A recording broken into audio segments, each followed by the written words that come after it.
भारतावर अचूक नजर ठेवण्यासाठी औरंगजेबाने आपली कूटनीती सुरू केली. आधी उदयभानाला कोंढाण्याचा किल्लेदार म्हणून नेमले. उदयभान म्हणजे बुद्धीने चालाक, युद्धकलेत पारंगत, अंगाने बळकट, शस्त्र चालवण्यात कुशल, कुटील बुद्धीचा मोगली सरदार. कोंढाणा के घेरे में जितने गांव है उन सब गांव में ढिंडोरा पिटवा दो. उस शिवाजी की अगर कोई मदद करेगा तो उसका सर धड़ से अलग कर दिया जाएगा. पुरंदरच्या चहाला 4 वर्ष उलटून गेली, पण आजही तिथे फडकत असलेला मुघली ध्वज आई जिजाऊंना स्वराज्याच्या अपमानाची आठवण करून देतो. आणि एका रात्री त्याने महाराजांना स्मरण करून दिले.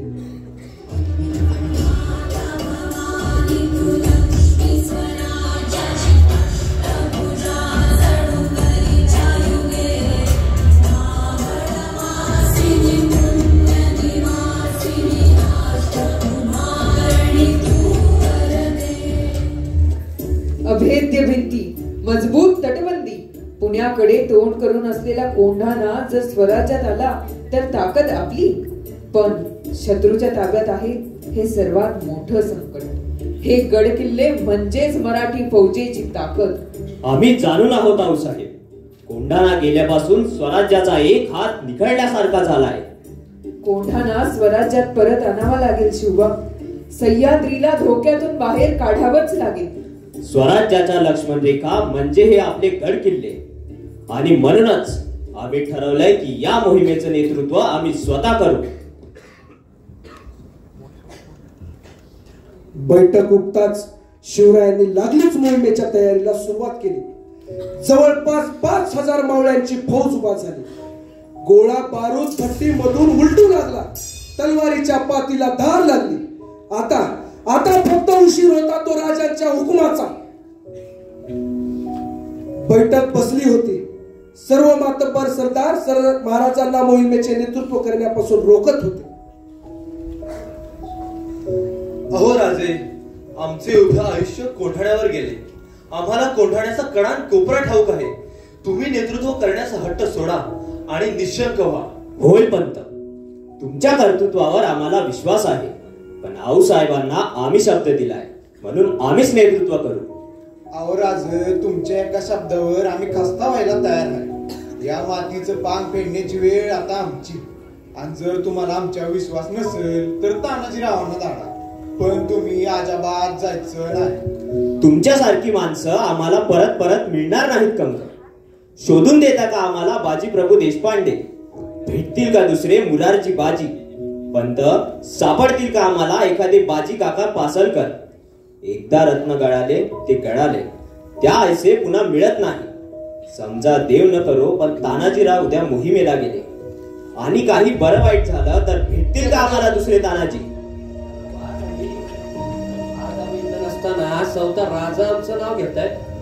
काय झालंय मुजरा राजा? अरे वा तानाजीराव, तुम्ही इथे? होय राजा, कामच तसं निघालया. आपल्या रायबाच्या लग्नाची सुपारी फोडली. निमंत्रणाचा पहिला मान आमच्या देवाला, म्हणून तुम्हासनी अवतान धाडायला आलोया. बातमी तर आनंदाचीच आहे तानाजीराव. अरे वा तानाजी, रायबाचं लग्न, सून कुठची बरं? साहेब, विषय कशाला बदलता?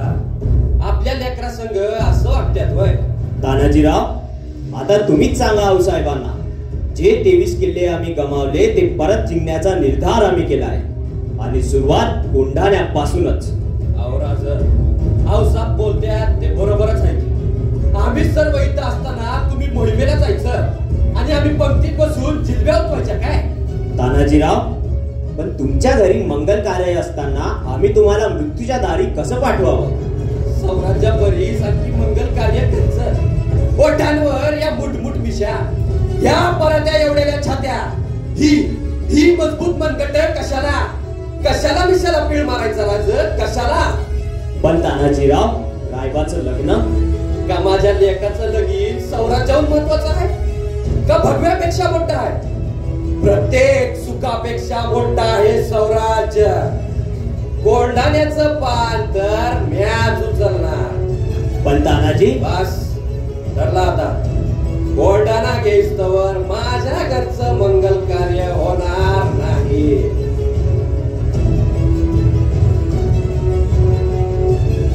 राजा आधी लगीन कोंढाण्याचं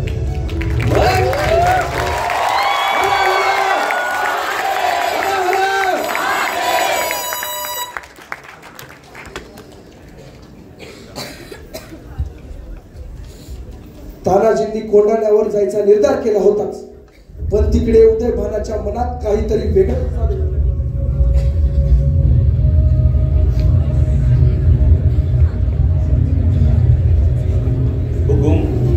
पिछले कुछ दिनों से देख रहा हूँ, दिन में दो बार शिव जी के दर्शन करना खड़े बेचैन लगे हो. बेचैन तो मैं तब से हूँ जगत सिंह, जब से कोंढाणा पर नामजद होया है. मारो बस चलता तो मैं 100 साल तक शिवाजी महाराज ने गुलाम बनो रहते, और नाच गाना शराब सबसे कोसों दूर है शिवाजी. उसरो चरित्र दूध जी तो साफ है, पर चाल चलन साधु जी तो पावन. तो अब भी वक्त है, मिल जाते हैं शिवाजी से, बगावत कर देंगे. बगावत रो नाम ना लो जगत सिंह, वरना मैं दोस्ती भूल जाऊंगा और थारी गर्दन यही उतार दूंगा. मानो के मैं शिवाजी राजा की प्रशंसा करूं, लेकिन मैं आलमगीर बादशाह रो नाक खाए हो. सुभेदार तानाजी मोहिमेच्या तयारीला लागले. त्यांच्या संवेद सूर्याचे आणि शिलार बाबा मत्तीला झुकले. आता वेळ होती ती सैन्य ठरवायची आणि मोहीम कशी फतेह होईल याचा विचार करण्याची. मग तानाजीराव, मोहिमेची योजना रणनीती ठरली का? नाईक, कोंढाण्याची सद्यस्थिती काय? पुण्याच्या दरवाजाकडून जाण्यात काय अर्थ नाही.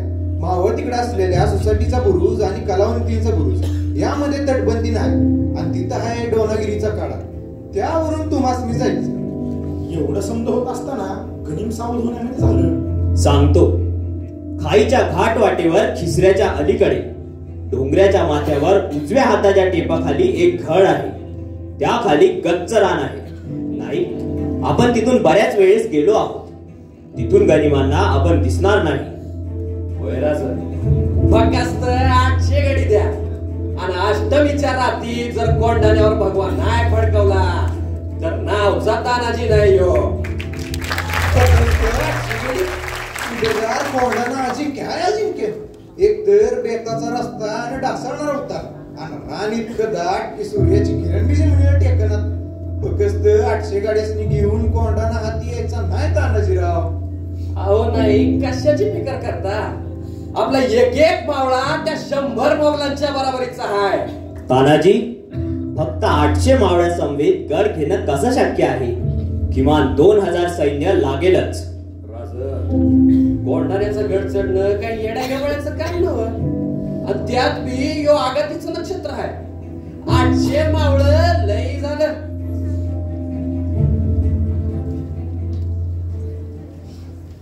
स्वराज्यात होत असलेल्या कोंढाण्याबाबतच्या हालचालीची उदयभानास चाहूल लागली.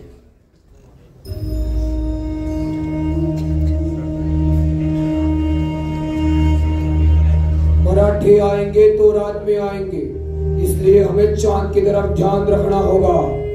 जब तक चांद की चांदनी ना बिखरे तब तक हमें मशाल और हिलालों के साथ पहरा खड़ा रखना होगा.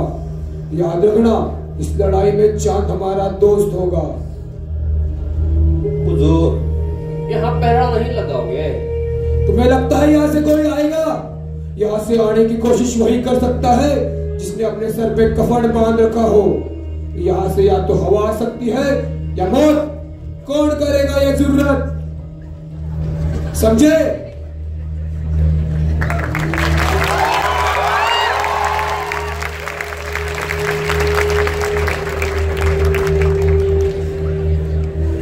मैंने सुना है शिवाजी राजा ने भूतों की टोली पाल रखी है, और उसमें से एक आध भूत यहाँ भेजा हो तो. यहाँ बघता बघता मोहिमेची रात्र आली. ती रात्र तानाजी आणि राजांची शेवटची भेट होती.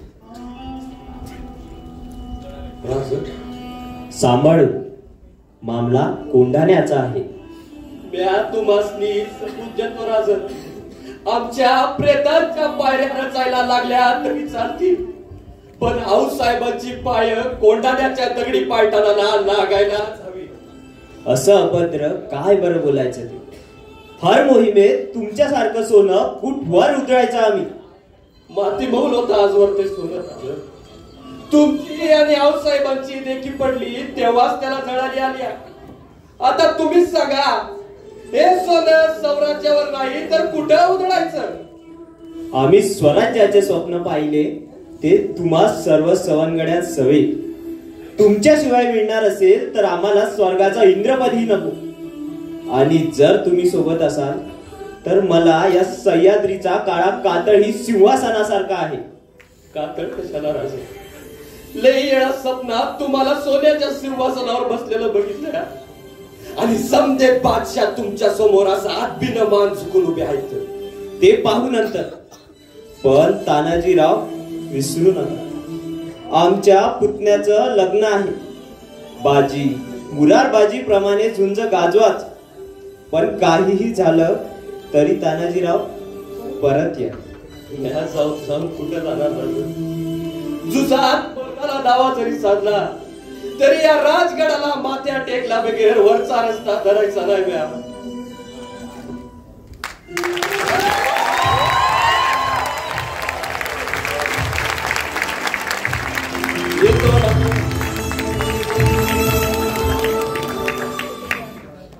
राजांचा निरोप घेऊन तानाजी व त्यांची मावळे कोंढाण्याकडे निघाली.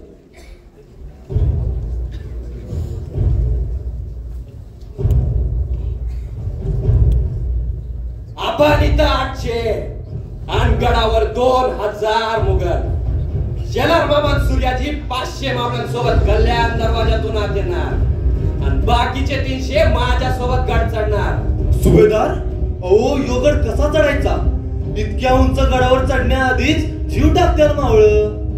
असं तरी कुठे जिथं आपण मान खाली घालून तर चालावं लागतं. दिवसा डवळ्या आया बहिणींची आवडी लुटली जाते. दावणीला बांधलेले तलवार ओढून देतात. पुजारी पूजा करू शकत नाही, शेतकरी शेती करू शकत नाही, एवढंच नाही तर बेगर यात्रेत रामनाम बोलू शकत नाही. आपल्या शेळीचं जगन जगण्यापासून वाघाचं मरण बरं. उठा मावळे, होत जा घेवा. तसं मातीच्या प्रत्येक घरात एक डोंगर, पाण्याच्या प्रत्येक थेंबात एक समुद्र, प्रत्येक तलवारीत एक सेना, तसंच प्रत्येक मराठ्यात आहे लाख मराठा.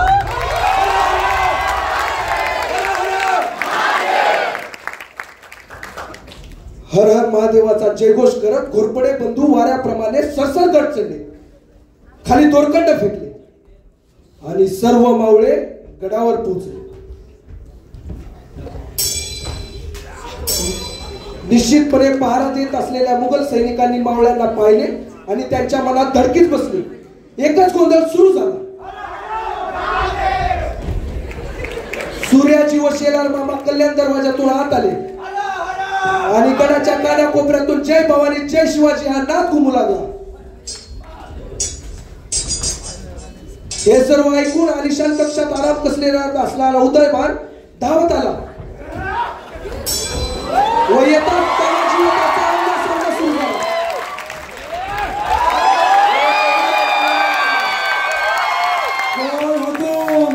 अरे तुझा बाप. तुम्हारी बहादुरी के किस्से तो बहुत सुने हैं.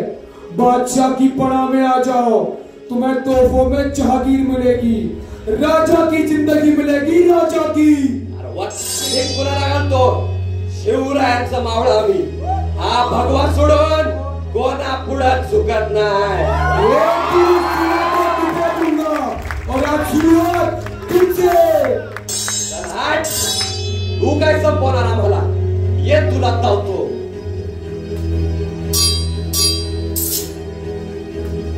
तानाजी व उदयभान यांच्यात भीषण लढाई सुरू झाली. दोघांनी एकमेकावर तलवारीने गंभीर करणे सुरू केले.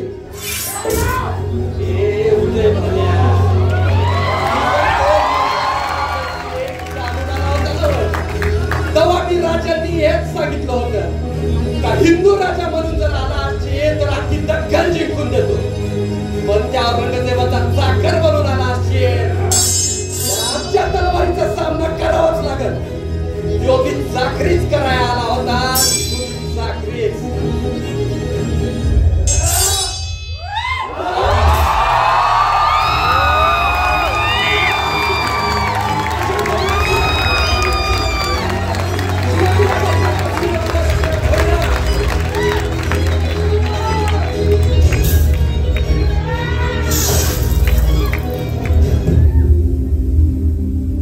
शेवटचा मुजरा स्वीकारावा राजा.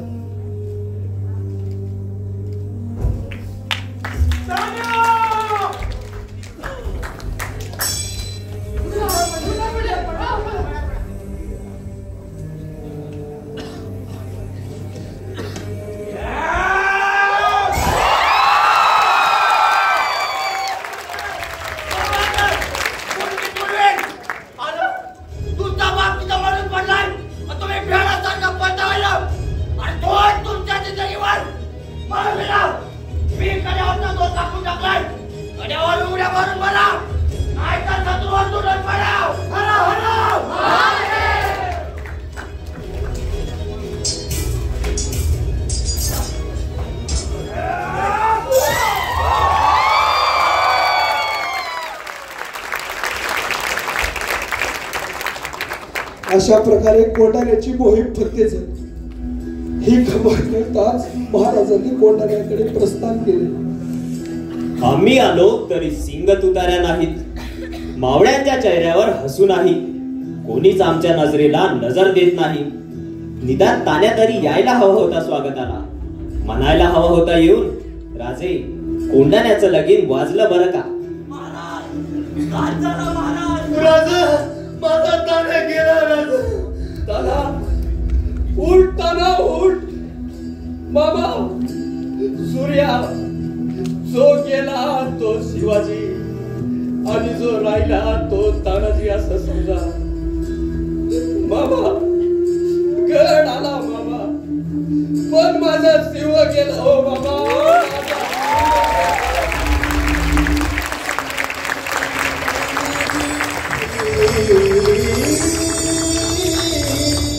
सिंहापरी झुंज त्यान देवी वार किती झाले छाती